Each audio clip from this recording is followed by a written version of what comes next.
Welcome to Amuso Real Talk. My name is Amuso Eunice. Amuso Real Talk brings you real life experiences. And on the show today, we are honored to have one of the finest authors in the Emirates, entrepreneur, a barista, or call him a coffee maker. He is going to dive us through his life experiences. Being an Emirati, being an author, and being a media personality, how does he juggle with it? Be sure to subscribe if you haven't, share, like, and tell your neighbor to tell a friend that Amuso Real Talk is here. Surely you will learn something and you will be inspired at the comfort of your phone. Amuso Real Talk, you are not alone. Welcome to the show. Thank you, Eunice. I'm so glad to be here, and I hope it's a nice beginning to your talk show. Thank you. What is your name? Introduce yourself, and who are you? Okay, so I'm Isa Awadhi. I'm an Emirati author, I'm an entrepreneur, and a barista that was taught on your hands as a coffee maker. So that's something for you. I work in the media field as a creative director and producer. Wow. So, Mr. Isa Awadhi, when I see your profile, just like you have said to us, you're an author, you're an entrepreneur. I think you have a clothing line called Ease, and then you're a coffee maker. How do you juggle through all this, and how did you get to know your path, that this is what I want to do, and at what point in time? Each one of those came at a different time. There isn't a specific period where I decided to do all of those. So every period in my life, I look at something and I go, I want to learn this or I want to try it. So for example, in the clothing line, I wanted to have my own clothing line. And I started that, I tried it. I didn't excel in it, I stopped it actually, but I tried it. So this is something I didn't find myself a lot into. But for example, being an author and a writer, once I went into this field, I thought that this is the place I want to be for the next couple of years. And I wrote a couple of books actually. And this is what makes you unique and achieving, is that when you try something, you see if you're good at it and you work hard in that field. Wow, wow, wow. Take us through your journey as Isa Awadhi, the young Isa Awadhi. Your family background? Well, as a young kid, I was, I think I was the weird bullied kid in the school. The kid who's too smart to be walking with the cool kids, but was always working hard outside of the classroom. I wasn't good at my studies at all, but I was good in the extracurricular activities. My relationship with my family, I come from a very small family. I'm the eldest child. That made it very hard, since my parents tried all the teaching and raising techniques on me before they learned the right one to use on my siblings. So that was something that I had to go through, but I think they tried their best. So yes, this was my childhood. So you were the stubborn kid, I would say. I am, yeah. Mr. Isa Awadhi, I noticed you have this passion, this love for coffee, and when I look at the way you, like for example, you work in the media, you have this passion for the media, like you said, it's what you want, it's what drives you, and then you have this urge for coffee, and then I think you don't get enough time to have it. So when do you juggle with it, and why? How did this passion come, and why? There is always this thing, I believe, that if you want to do something, you'll find time for it. There is always enough time. It's just a matter of time management. It's about finding your priorities. You cannot do everything, but you can do what's important to you. And this is where you decide what is important to you. Do you want to sleep 10 hours or 8 hours? Do you want to spend 2 days with your friends or 6 days with your friends? And once you put your priorities there, once you know what you really want to do, you'll be able to prioritize your time and put time for everything. Now, it seems that I do all those different things every day. I don't. I just do different things in different days at different times. So the last time, for example, I worked as a barista was a very long time ago. But when I worked as a barista, I was invested in it. Now I'm living a different phase where I'm focused on media. So it's a matter of prioritizing, dividing your time, and finding the time for everything you want to do. And everything goes through phases. You wouldn't do something for the rest of your life. So I always like to say, for now, I'm a media man. I don't know what tomorrow will happen. Maybe I find a new passion and I try something else. So it's a matter of what do you want to do at this phase of your life. Wow, that is amazing. I want to, for you guys out there, when you hear of an Emirati, you think about someone who has coming from a wealthy family, someone has money, and you don't expect them to actually go out there and work. You think they'll just come, go to the restaurants, go to the fine places and spend. But here is somebody who wakes up every morning and thinks about what is the next, what to do next. How is it like that on your side? Like, it's kind of different. You're different from the rest of the Emiratis and the perception that the rest of the people have towards the Emiratis, especially the young ones.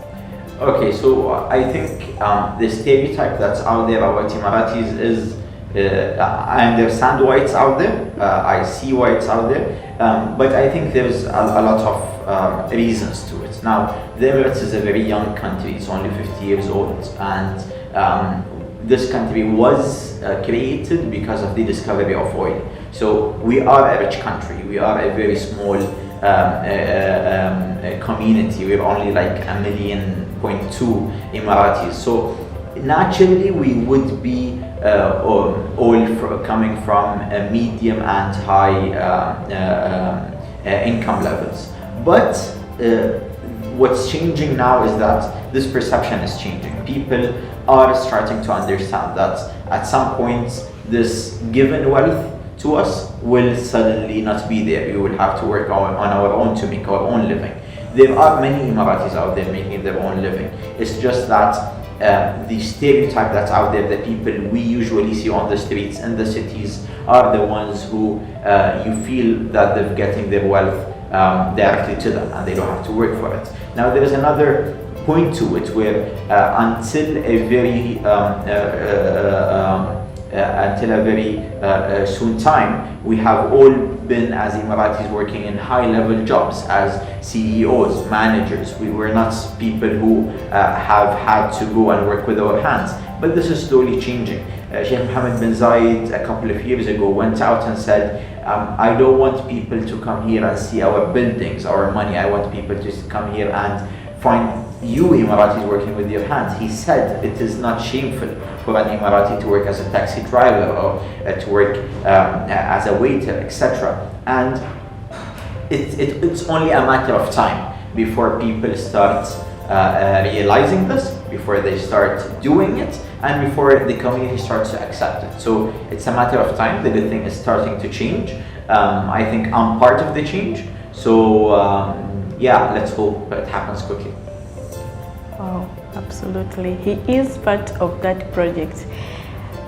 You worked as a barista in one of the coffee shops, and you were seen doing coffee, taking calls, and it kind of boosted the customer side part or growth of that coffee shop, because people were surprised to see an Emirati, like you say, the stereotype out there. How was the feeling and what was the experience of you, an Emirati, being in a community of different nationalities in a coffee shop at that point in time? I think I have to say I enjoy serving coffee more than making coffee. I enjoy the interaction of a coffee maker and a customer. That feeling of making somebody's day better. I enjoy that feeling. I enjoy doing that. And that was the biggest part of me working in the cafe, interacting with the customers themselves, talking to them, listening to them, understanding them.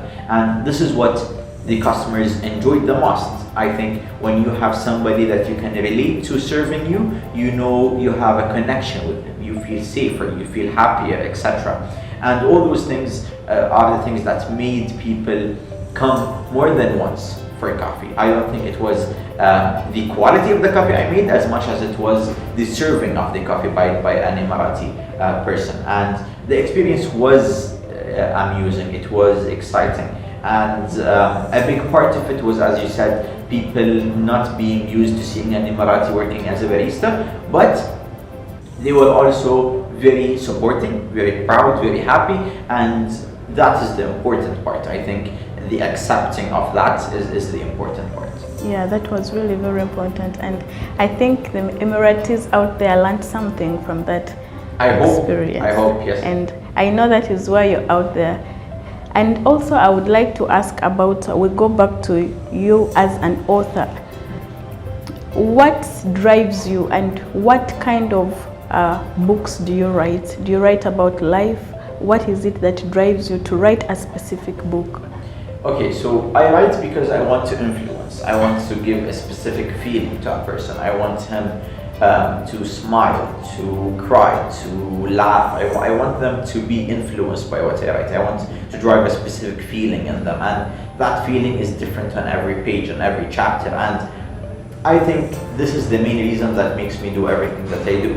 The need to influence others. And about the type of books I write, I like to read and write novels in the field of crime, in the field of investigation. I think this page-turning instinct of when people tell me we weren't able to stop reading because we wanted to know what's happening next, I think this is the most thing that I enjoy writing and hearing about. So yes, this is the field I write in. Wow, I'm inspired.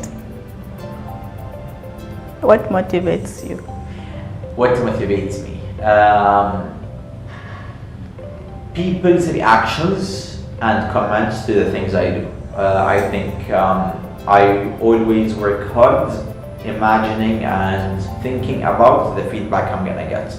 And once I get that feedback the way I wanted it to, or even better, I forget all the tiredness I went through and all the hard work.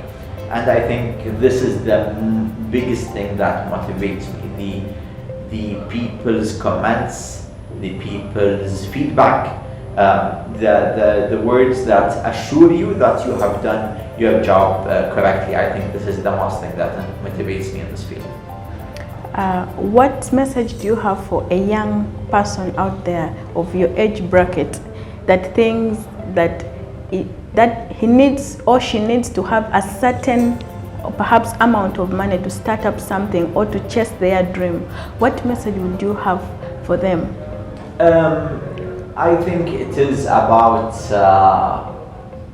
trying, going out there, putting your hands on the job you want to do. Just start. I think that's the key to achieving something, starting. Everything else will come later on. Perfection comes later on. Attention to details comes later on. All those things can develop with time. But what you can't go anywhere without is starting. So just start and develop on the way. Wow. Where do you see yourself in the next 5 years as an author and as an influencer? As an author, I see myself publishing a novel that gets a bestseller, hopefully in the Gulf region. As an influencer, I see myself creating more creative products that have high reach and high impact on people. Mr. Issa Al-Awadhi, what challenges have you faced in the industry that perhaps have one time made you, first of all, have you ever regretted being in the media or because of any challenge? Oh, every day. I think every day with every new challenge, we face very hard challenges dealing with customers, with people in the field, with issues that we come across, and all of those make me for a moment or two regret that I entered this field. But you always go through them, because you have a higher goal, a bigger goal, something you want to reach. And once you put that in mind, you work hard, and you become thankful that you didn't stop. As we are winding up, I would like you to give a word of encouragement to the youth out there, both the boys and the girls across the globe. What is one thing that you would like them? What do you have for them? What advice would you give them? I think the main advice I have is work hard, because you won't get anything sitting in your place. Stop complaining and get yourself up to the thing you want to achieve and start doing it. Well, I would like to say thank you very much, Mr. Issa Awadhi, for your time. It's been a pleasure having you on Amuso Real Talk. And for sure, just like we say here, Amuso Real Talk, get inspired at the comfort of your phone. You are surely an inspiration. And I'm so much honored to have this interview with you. We're looking forward to having you again, discussing about your book. Inshallah. Thank you. Oh, thank you very much, viewers of Amuso Real Talk.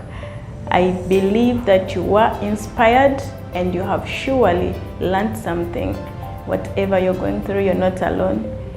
Take some notes from the conversation of Mr. Issa Awadhi. Take something out of it. Be sure to subscribe to our YouTube channel, share it with your friends, also to get inspired. We love you and thank you for subscribing. Amuso Real Talk.